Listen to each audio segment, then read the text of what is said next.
Hello, everybody.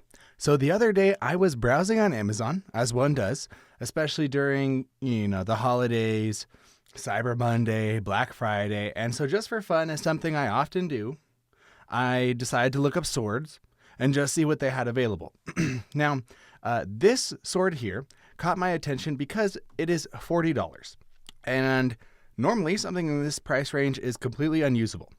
So I was like, okay, I'll probably just pass on that. However, something else caught my attention.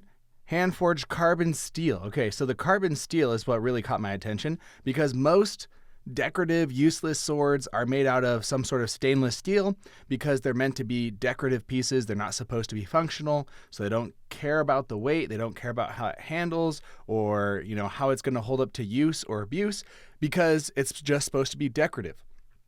However, carbon steel requires a little bit more maintenance and it's not something that you typically use just for decoration. It's something you typically use for use.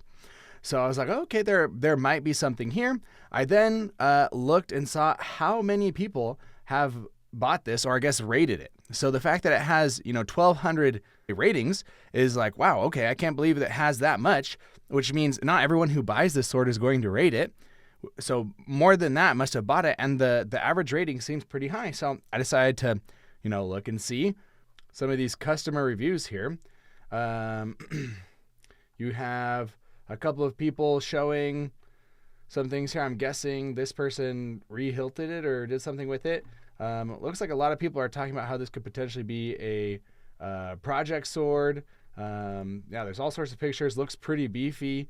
Lots of good reviews. And it seems like most people are referring to the fact that it's actually usable for the cost. And we can look through here some of the pictures. You can see that it looks like it's the handle is strips of leather that have been wrapped. It has a couple of pins in there. Typical cross guard. Looks like it's edged but not really polished, and looks pretty uneven. Right, so there's probably some things that you'll have to clean up. Gives you some of the dimensions here. So I was just like, hey, it's a pretty low investment. Why not buy it and kind of see what you get and give some thoughts? So let me show you what I have here. And this is what I received. So you can see it looks pretty dang similar. Now this pommel is actually pretty thick and there's no real dimension to it. I guess look back at some of these, right? Like you have some additional details there. If you look closer at some of the shapes, let's actually just take a look, I suppose.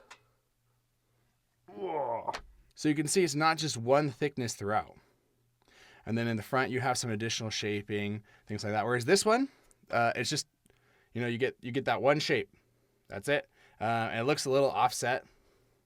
No additional shapes there. So very, very basic. But then again, you get what you pay for. It's $40, right? So there we go. There's the pommel. Very thick. A little off-centered, potentially. Here is the very basic strip leather wrap. You can see here, this pin looks pretty clean. This one looks pretty dang rusty. Super basic cross guard. It actually seems pretty short in my opinion. Not too thick. And let me talk about this handle. The first thing is when I gripped this handle, the handle felt so thick and just like a little uncomfortable and a little round. I haven't done any test cutting with it yet. I'm planning to, but it seems like it's going to be pretty hard to get a good feel for the edge alignment with this because it just feels like you're holding a circle, like you're just holding a bar. It doesn't feel particularly heavy, but it doesn't feel light, nimble, agile in any way. It looks pretty much exactly what you would expect based off of the pictures here. There are some, it looks like, potentially a couple of rust spots. It's hard to tell. This whole thing has been oiled. And what's crazy is the fact that this actually comes with some type of edge. Now, the edge is really uneven. Some parts are not really sharp at all. The edge is really obtuse, so you're going to have to do some work on your own here for sure. Some parts are kind of blunt. But the fact that you're getting something at all that is edged, and they took any time at all to do some type of sharpening to it, is impressive to me. Now, as far as distal taper, I'm expecting it doesn't feel particularly light or agile because I don't believe it has any. and it looks like it has a hexagonal cross section. And so what I'm going to do over the next day or two is I'm actually going to, give it a couple of swings, try some water bottle cuts with the edge as is. Then I'll try to potentially touch it up a little bit and do it again, potentially get some B-roll of the sword so you guys can get a better close-up look at it.